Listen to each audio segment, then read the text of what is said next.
Hello students, आज हम लोग डबल फर्टिलाइजेशन के बाद से इस लेक्चर में post fertilisation structure and event discuss करेंगे। तो पोस्ट फर्टिलाइजेशन में हम लोग क्या क्या देखेंगे? एंडोस्पर्म डेवलपमेंट, एम्ब्रियो डेवलपमेंट और embryogeny development of embryo from zygote is known as the embryogeny या development of embryo and ovule maturing into seed, ovary maturing into fruits. Means after fertilization ovary किस में convert हो जाता है? Fruit में। Ovule किस में कन्वर्ट होता है? सीड में। जाइगोट किस में कन्वर्ट हो जाता है? एम्ब्रियो में। और प्राइमरी एंडोस्पर्म न्यूक्लियस किस में कन्वर्ट होता है? एंडोस्पर्म में। तो हम लोग पहले देख लेते हैं एंडोस्पर्म। तो एंडोस्पर्म में देख लेते हैं कि एंडोस्पर्म क्या होता है। तो एंडोस्पर्म देखते हैं। तो endosperm is the product of triple fusion, means fusion of polar nuclei with one male gamete and endosperm filled with the reserve food material. Endosperm triple fusion का प्रोडक्ट है। इसमें रिजर्व फूड मटेरियल होता है and this reserve food material use for the nutrition of developing embryo. ये जो reserve food material है ये developing embryo को न्यूट्रिशन देने का काम करता है। बट कहीं कहीं एंडोस्पर्म एब्सेंट भी होता है। तो कहाँ एंडोस्पर्म एब्सेंट होता है तो उसको देख लीजिए। Absent in the family Trapaceae, family Orchidaceae and Podostemaceae. इन तीनों फैमिली में एंडोस्पर्म एब्सेंट होता है। But what is the polarity of endosperm? Polarity means set of chromosome. Endosperm में कितने सेट में क्रोमोसोम होते हैं? तो हमने देखा कि जो पोलर न्यूक्लियाई हैं उसमें दो न्यूक्लियस से बाद में फ्यूज करके फॉर्म कर लिया सेकेंडरी न्यूक्लियस। तो 2 सेट में क्रोमोसोम हुआ और एक मेल गैमेट का सेट। कितने सेट हो गए? 3 set. Means generally mostly angiosperm में जो पोलैरिटी होती है वो कितनी होती है? 3 होती है। मीन्स ट्रिप्लॉइड होता है। मोस्ट ऑफ एंजियोस्पर्म में जो आपके पास एंडोस्पर्म होता है वो ट्रिप्लॉइड होता है, याद रखें। ओइनोथोरा में पोलर न्यूक्लियस एक ही होता है और एक मेल गैमेट। तो 2 सेट का क्रोमोसोम होगा। तो ओइनोथेरा में जो एंडोस्पर्म होता है वो डिप्लॉइड होता है, याद रखेंगे, पूछा जाता है। अब जिम्नोस्पर्म में एंडोस्पर्म कैसा होता है? हैप्लॉइड होता है, यन होता है, क्योंकि फर्टिलाइजेशन से पहले बनता है, याद रखेंगे, इंपॉर्टेंट चीज़ है। And what is the chemical nature of endosperm? Chemical nature क्या होता है एंडोस्पर्म का? उसमें कौन कौन से केमिकल? तो स्टार्ची मीन्स एंडोस्पर्म में कुछ ऐसे एंडोस्पर्म से जिसमें स्टार्च होता है। तो जिसमें स्टार्च होता है उसको बोलते हैं स्टार्ची एंडोस्पर्म। तो सीरियल्स में एंडोस्पर्म स्टार्ची होता है। सीरियल्स में rice and wheat, like rice and wheat. Proteinaceous, important चीज़ है, प्रोटीनिसियस एलुरोन लेयर। प्रोटीनिसियस एंडोस्पर्म कहाँ मिलता है? मेस में। तो याद रखें aleurone is the outermost layer of endosperm. तो ये आउटर लेयर एंडोस्पर्म की, तो इसकी भी पोलैरिटी क्या होगी? 3n होती है। तो कभी कभी क्वेश्चन पूछा जाता है कि लीफ में इतने क्रोमोसोम है तो एलुरोन लेयर में कितने होंगे? तो लीफ डिप्लॉइड होती है तो एलुरोन लेयर ट्रिप्लॉइड हो गई। तो याद रखेंगे ऐसे क्वेश्चन पूछा जाता है। तो कोई क्वेश्चन पूछा जाता है एलुरोन लेयर बेसिस भी क्वेश्चन नीट में आ चुके हैं। सेलुलोजिक एंडोस्पर्म भी होता है ओवरी पाम में। हेमीसेलुलोजिक डेट पाम में होता है, हेमीसेलुलोज का बना। आइल एंडोस्पर्म कहाँ होता है? कैस्टर, कोकोनट में। स्टोनी एंडोस्पर्म कहाँ होता है? बीटल नट, अरेका नट और डेट पाम, इसमें स्टोनी हार्ड एंडोस्पर्म होता है। एक सबसे इंपॉर्टेंट चीज़ देखते हैं, इंपॉर्टेंट है डबल एंडोस्पर्म। 2 तरह का एंडोस्पर्म एक ही सीड में किस तरह मिलता है, कस में मिलता है? तो आप देख लेते हैं कोकोनट में डबल एंडोस्पर्म होता है। इसमें जो कोकोनट का जो लिक्विड पार्ट है, जो एडिबल पार्ट है, वो न्यूक्लियर एंडोस्पर्म, अभी उसको डिस्कस करेंगे। उसको हम लोग बोलते हैं टेंडर। एक वाइट सॉलिड पार्ट है उसको बोलते हैं वाइट कर्नल किस तरह का? सेलुलर। तो आपको कोकोनट में 2 तरह का एंडोस्पर्म मिलता है, एक न्यूक्लियर मिलता है, फ्री न्यूक्लियर, और एक होता है सेलुलर, याद रखेंगे, क्वेश्चन आता है। और कुछ और भी इम्पॉर्टेंट पॉइंट है एंडोस्पर्म से रिलेटेड, तो उसको देख लेते हैं हम लोग। जैसे हमारे पास इधर है मोज़ैक एंडोस्पर्म। मोज़ैक एंडोस्पर्म क्या होता है? Endosperm with the different colour patches, कुछ ऐसे एंडोस्पर्म्स होते हैं उसमें डिफरेंट कलर पैचेस होते हैं। तो डिफरेंट कलर पैचेस की बात करते हैं तो डिफरेंट कलर पैचेस मेज में होता है। इसमें वाइट और येलो कलर दो दो पैच मिलते हैं, वाइट और येलो कलर के पैच मिलते हैं, इसको बोलते हैं मोज़ेक एंडोस्पर्म। इस पर भी ऑब्जेक्टिव क्वेश्चन है। टोमेटो में भी ऐसा होता है। रूमिनेट, ऐसे जनरली देखा जाए तो एंडोस्पर्म का सरफेस स्मूथ होता है, बट कहीं कहीं एंडोस्पर्म का जो सरफेस होता है ना वो इरेगुलर होता है। तो इरेगुलर एंडोस्पर्म्स के जो सरफेस होता है उसको बोलते हैं रूमिनेट आर्क्यूड एंडोस्पर्म। तो endosperm with the irregular surface ये मिलता है कहाँ? पैसिफ्लोरा, अनोना, मारिस्टिका, इनमें आपको मिलता है पैचेस। पैचेस आपको पैचेस मतलब कह रहे हैं कि irregular shape, irregular surface, irregular surface जो मिलता है उसको बोलते हैं रूमिनेट आर्क्यूड एंडोस्पर्म। ये मिलता है पैसिफ्लोरा, अनोना और मारिस्टिका में। अब हम लोग देख लेते हैं डेवलपमेंट ऑफ एंडोस्पर्म। तो एंडोस्पर्म का डेवलपमेंट देखना हम लोग, तो एंडोस्पर्म का डेवलपमेंट कैसे होता है और फेट ऑफ एंडोस्पर्म, ये सारी चीज़ें हम लोग को देखनी है। तो पहले हम लोग देख लेते हैं फेट ऑफ एंडोस्पर्म। एंडोस्पर्म का फेट क्या होता है, फ्यूचर क्या होता है, क्या होगा।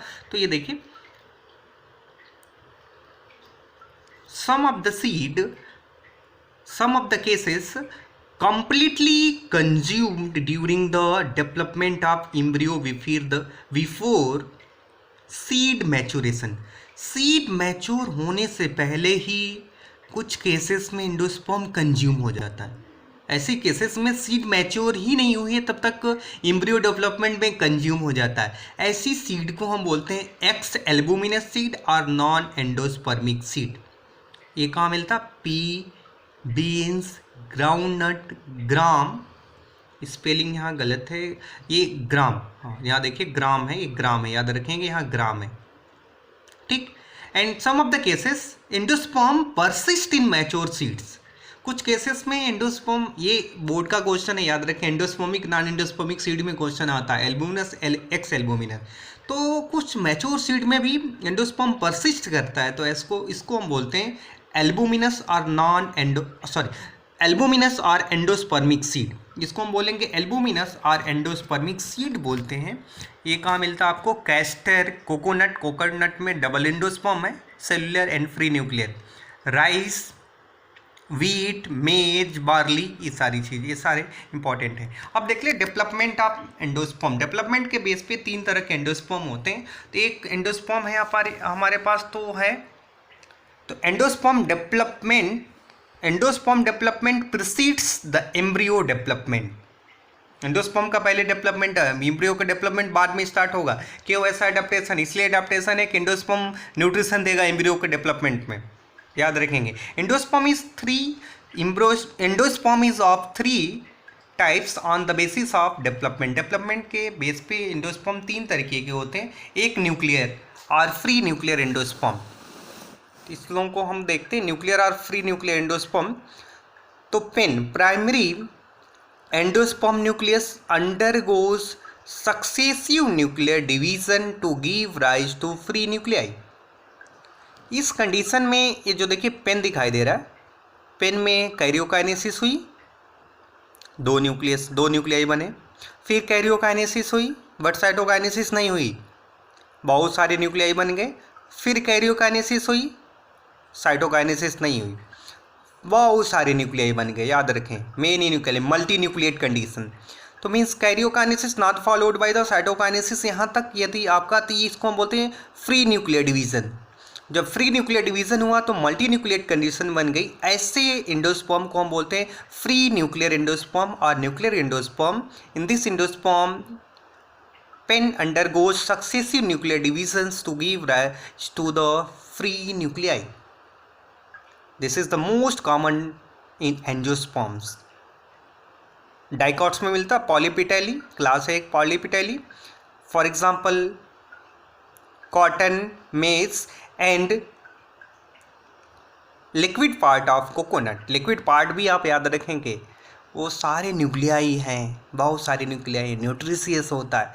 बाद में यहाँ लेटर, इस जो आपका स्ट्रक्चर दिख रहा है इसमें भी आपको साइटोकाइनेसिस होगी, और साइटोकाइनेसिस होने के बाद से आपको एक मैच्योर साइटोकाइनेसिस होगी या फिर मैच्योर एंडोस्पर्म बन जाएगा। सेलुलर एंडोस्पर्म मैच्योर बाद में होगी, बट पहले फ्री न्यूक्लियाई होगा। नेक्स्ट हमारे पास एंडोस्पर्म आ रहा है cellular endosperm. In this condition pin divides many times and each division is followed by the wall formation. Divide तो करेगा, बार बार डिवाइड करेगा, लेकिन हर डिवीजन के पास से साइटोकाइनेसिस हो, karyokinesis followed by cytokinesis, karyokinesis followed by the cytokinesis, karyokinesis होगी उसके बाद साइटोकाइनेसिस होगी। तो in this case PEN divides many time and each division is followed by the wall formation. ये कहाँ मिलता है? Gamopetalae, petunia and white kernel of coconut. White जो सॉलिड पार्ट है वो भी किस तरह का है? सेलुलर एंडोस्पर्म है, जिसका हम फिगर के फॉर्म में हम लोग देखते हैं। तो फिगर के फॉर्म में आप देखेंगे तो आप ये देखिए, ये स्ट्रक्चर आपको दिखाई दे रहा है, ये जाइगोट है और ये पेन है। पेन में डिवीज़न हुआ मीन्स यहाँ आपको याद रखेंगे कैरियोकाइनेसिस भी होगी और क्या होगी? साइटोकाइनेसिस भी होगी। तो फिर आपको कंडीशन हो गई 2 सेल बन गया। फिर यहाँ से भी आपको क्या होगी? कैरियोकाइनेसिस होगी और फिर क्या होगी? साइटोकाइनेसिस होगी। तो बहुत सारी सेल्स बन गई और बाद में कंप्लीट सेलुलर। तो इस तरह का डेवलपमेंट क्या कहला? Cellular endosperm. इस तरह का क्या हो गया? Cellular endosperm. और जहाँ ये न्यूक्लियर डिवीजन होता फ्री न्यूक्लियर, उसको बोलते हैं न्यूक्लियर एंडोस्पर्म। एक और है intermediate type of endosperm development, ये इसको हम देख लेते हैं। इसको बोलते हैं helobial endosperm. Intermediate type development है helobial endosperm. PEN undergo first division is follow by unequal cytokinesis. PEN में प्राइमरी एंडोस्पर्म न्यूक्लियस में पहला डिवीजन होगा, बट पहला डिवीजन अनइक्वल साइटोकाइनेसिस होगी। तो जब अनइक्वल साइटोकाइनेसिस होगी तो माइक्रोपाइलर रीजन पर जो सेल बनेगी वो लार्ज सेल बनेगी और सेलेजल रीजन पे जो सेल्स बनती है वो छोटी सेल्स बनती है। तो 2 सेल्स बनी है, एक स्मॉल सेल बनती है, एक लार्ज सेल। तो माइक्रोपाइलर रीजन की सेल लार्ज होती है और सेलेजल रीजन की स्मॉल होती है। And now free nuclear division in each cells. अब पहला डिवीजन होगा जिसमें वॉल का फॉर्मेशन होगा, एक लार्ज सेल बनेगी माइक्रोपाइल के तरफ और एक स्मॉल सेल बनेगी चेलेजा के तरफ। अब उसके बाद दोनों सेल में फ्री न्यूक्लियर डिवीजन होगा। इस तरह का हम बोलते हैं हेलोबियल एंडोस्पर्म और this is found in the order Helobiales. Helobiales order में मिलता है, मोनोकॉट का ऑर्डर है। तो इसमें आप देख लीजिए दिखाई क्या दे रहा है कि आपका ये पेन है, पेन में कैरियोकाइनेसिस हुई, पेन में कैरियोकाइनेसिस हुई, साइटोकाइनेसिस हुई, बट एक अनइक्वल साइटोकाइनेसिस। तो एक स्मॉल सेल बनी, एक लार्ज सेल बनी। ये लार्ज सेल माइक्रोपाइल के तरफ है, स्मॉल सेल चेलेजा के तरफ है। अब बाद में फिर फ्री न्यूक्लियर डिवीजन होगा। फ्री न्यूक्लियर डिवीजन होने के बाद से आपका ये बन गया, इसको बोल intermediate type of development, intermediate type of endosperm. इस तरह को बोलते हैं हेलोबियल। ये भी बाद में आपका इसमें वॉल का फॉर्मेशन हो जाएगा और कंप्लीट सेलुलर एंडोस्पर्म के जैसे बन जाएगा। This is all about the endosperm development and types of endosperms and पोलाइडी of endosperms and shifts on the basis of presence or absence of endosperms. Thank you.